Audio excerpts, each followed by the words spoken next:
These are my parents in Lebanon. My dad, Joseph, was a carpenter, and Mum, Rose, was a loving, dedicated mother.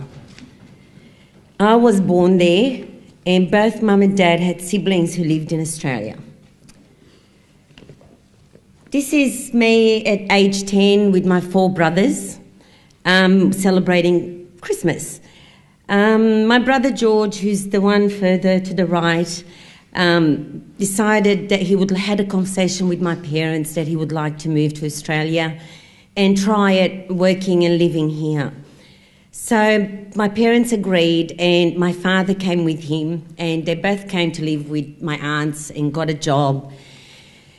And 6 months later, my brother George decided that he didn't want to come back to Lebanon. He was just too happy. And he said to Dad, "Dad, you can go back home and be with the rest of the family. I'm happy to stay here. I've got my aunts here." But my mother, knowing the way she was, the loving, the dedicated, the family unit meant so much for her, she decided, no, we're all going to move there, or George is coming back home. So the move was made to Australia. In Australia, I went to high school, studied and became a registered nurse, worked with babies and loved it. Studied to become a registered midwife. And in that period, I met George through friends. He was in IT, and I would say it wasn't love at first sight.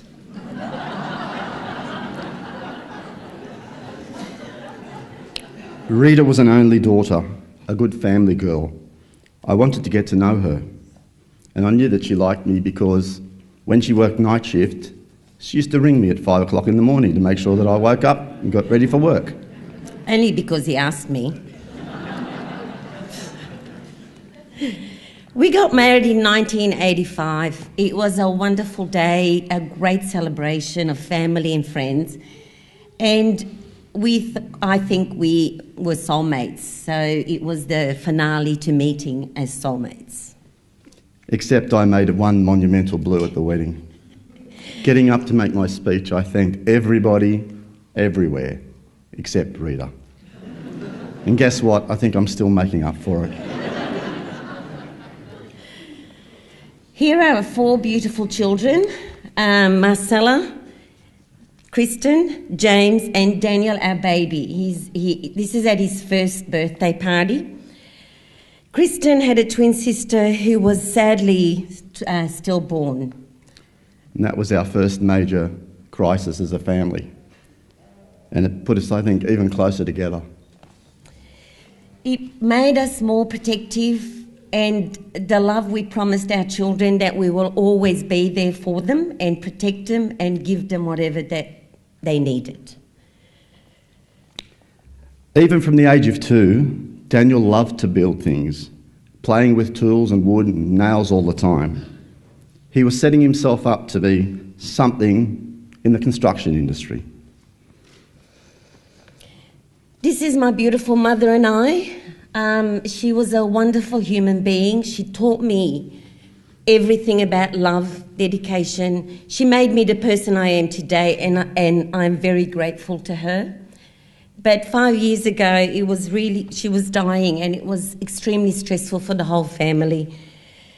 But not long after her passing, I developed a life-threatening DVT, which is a clot in my leg. It was quite extensive, and even the doctors were taken back at how big it was and how serious it could have been. It could have caused me a stroke or a heart attack or anything. So I was put on blood thinners from that day. In 2013, unfortunately, I had a fall at work and I fractured my vertebrae, and it was quite an unstable fracture. So I was put in a body brace, and I was in constant pain, and food became my best friend. Unfortunately, I put on a lot of weight. And after this photo, it looked appalling. I looked at myself and I thought, I can't go on like this. And I decided to get back in shape. But it was very slow and tedious, and I had to see, I saw a dietitian, she was wonderful, put me on track, but still, there was no exercise, so food was my only thing that would help me lose the weight. Also around this time, Daniel got a very bad flu and took a couple of weeks to recover. At the time, he was going to school in Year 12, and he was also doing an apprenticeship with my cousin, who was a builder at the time.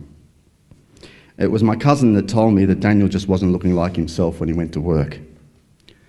So once the flu was over, we realised that something else was happening. Daniel was starting to get really puffy eyes, and we decided to take him to the doctor. She did some tests on him and checked his blood pressure, and his blood pressure was very high. So she decided that he should be put on a 24-hour monitoring of his blood pressure. 3 hours into the monitoring, the readings were so high that we had to get him to hospital, to the emergency room. There he was given a diagnosis of rare form of glomerulonephritis of unknown origin. And we were told by the doctors that 25% of the filters in his kidneys were no longer working. And he was put on massive doses of medication. He missed the rest of the school term and ended his apprenticeship. But he tried to live a normal life as best he could. The high school formal was coming up, and he was very reluctant to go. So a few words from his big brother convinced him, yeah, it's time to go. But he was very worried because of the medication he was taking. He had to carry them with him. And going to formals nowadays, there's security guards, and he was so concerned that they will think he's using drugs and abusing drugs, and that was one of the reasons he didn't want to go. But at this time, the medication wasn't working. Daniel had to go on dialysis for 9 to 10 hours per day at home. The dialysis nurses had to come over to our house and make sure that everything was in order.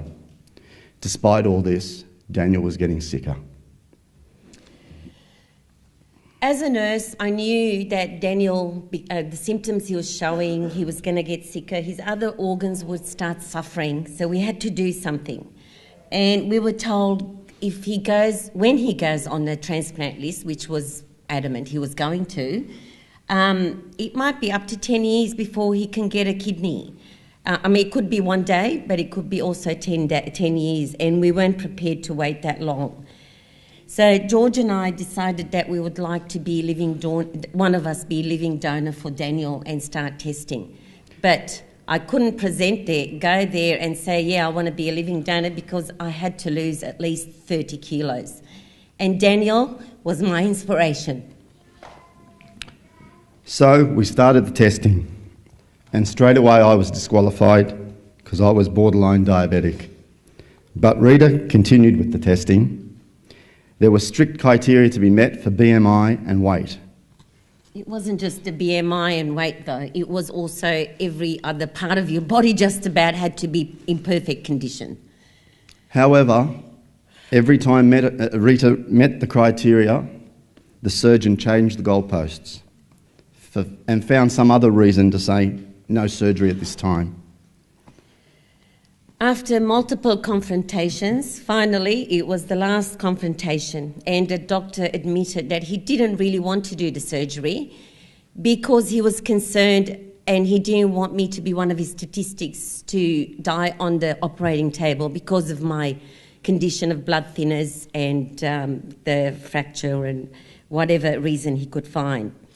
But to me, that was no reason. I was willing to take the risk. And I actually asked the doctor, do you have children yourself?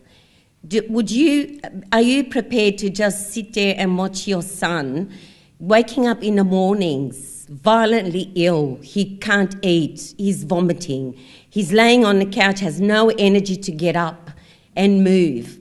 Is that what you want for your own child? If that is what you want, I'm prepared to do it. And he said to me, Daniel needs an 18-year-old's kidney.